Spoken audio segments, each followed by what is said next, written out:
చూద్దామండి. వరంగల్ నుంచి లోకేష్ రాస్తున్నారు. తీర్థం ఎందుకు తీసుకోవాలి, ప్రయోజనాలు ఏమిటి తెలియచేయగలరు అంటూ రాస్తున్నారు. నీళ్లు అనటం లేదే, మంచినీళ్ళు అనటం లేదు, జలము అనటం లేదు, తీర్థం అంటున్నారు. ఎందుకు?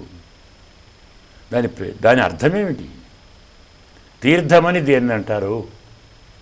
పాదతీర్థం, దైవతీర్థం, పుణ్యతీర్థం కదా. మరేమర్థం?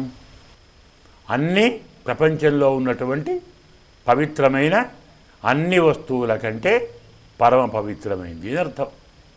తీర్థం క్షేత్రం, పవిత్రమైన దైవ సంబంధమైన జలం ఉన్న ప్రాంతాన్ని తీర్థం అంటారు.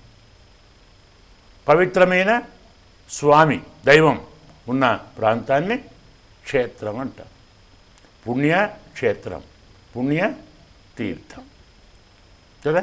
గంగా, యమున, సరస్వతి, గోదావరి, కృష్ణవేణి ఇవన్నీ ఉన్న ప్రాంతాలు పుణ్యతీర్థాలు కదా.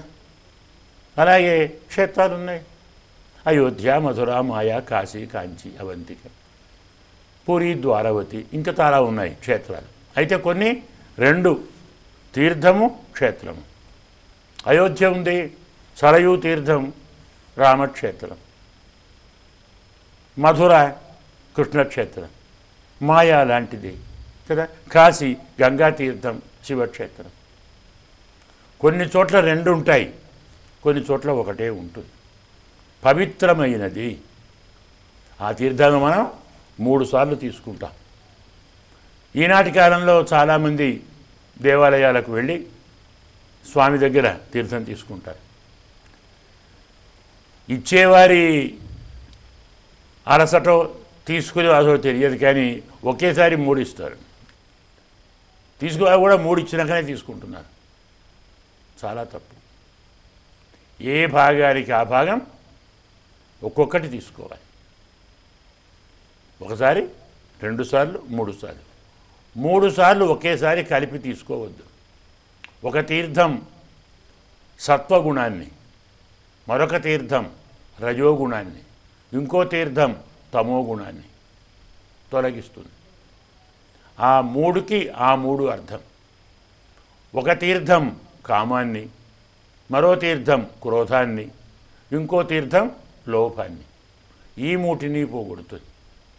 ఒక తీర్థం ఆధ్యాత్మిక తాపాన్ని, మరొక తీర్థం ఆది దైవిక తాపాన్ని, ఇంకో తీర్థం ఆది భౌతిక తాపాన్ని తొలగిస్తుంది.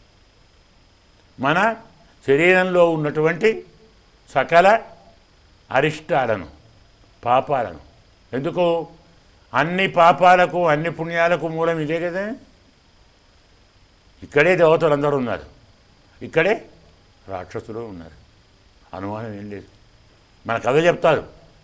బృహదారణ్యకంలో దేవతలకు రాక్షసులకు యుద్ధం జరిగింది.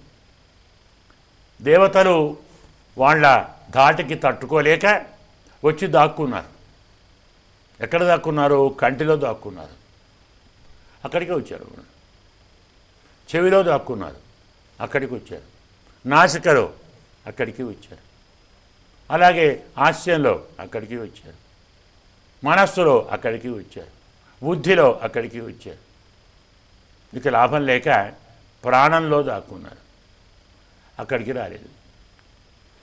రాలేకపోయారు. ఏమిటి అర్థం? జాగ్రత్తగా ఆలోచిస్తే మన కన్ను మంచి చూస్తుంది, చెడు చూస్తుంది కదా. చెవి మంచి వింటుంది, చెడు వింటుంది. నాసిక మంచి వాసన, చెడు వాసన. నాలుక మంచి రుచి, చెడు రుచి. మనస్సు మంచి సంకల్పం, చెడు సంకల్పం. బుద్ధి మంచి ఆలోచన, చెడు ఆలోచన. ప్రాణం, చెడు ప్రాణం ఉందే? లేదే.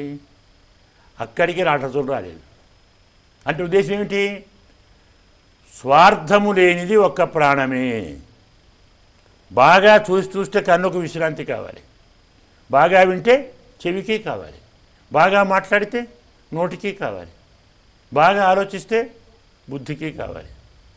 ఇవన్నీ విశ్రాంతి కావాలంటాయి, కానీ ప్రాణం విశ్రాంతి కావాలంటుందే. ఒకవేళ ప్రాణం విశ్రాంతి తీసుకుంటే పరిస్థితి ఏమిటి? అవునా? అందువల్ల ఏమాత్రం స్వార్థం లేకుండా, విశ్రమించకుండా నిరంతరం మన కోసం పనిచేసే ఒక అద్భుతమైన శక్తి ప్రాణశక్తి. అక్కడ దేవతలు ఉంటారు. ఆ ప్రాణాన్ని సక్రమంగా ఉంచటానికి తీర్థం తీసుకోవాలి. బుద్ధిని సక్రమంగా ఉంచడానికి తీర్థం తీసుకోవాలి. మనస్సును ఉంచడానికి తీర్థం తీసుకోవాలి. పవిత్రమైన సంకల్పం, పవిత్రమైన ఆలోచన, పవిత్రమైనటువంటి ప్రవృత్తి, 3 కోసం 3 సార్లు తీసుకోండి. ఈ 3 అందరికి కలిగితే మనం అందరం బాగుంటాం. ధర్మ సందేహాలు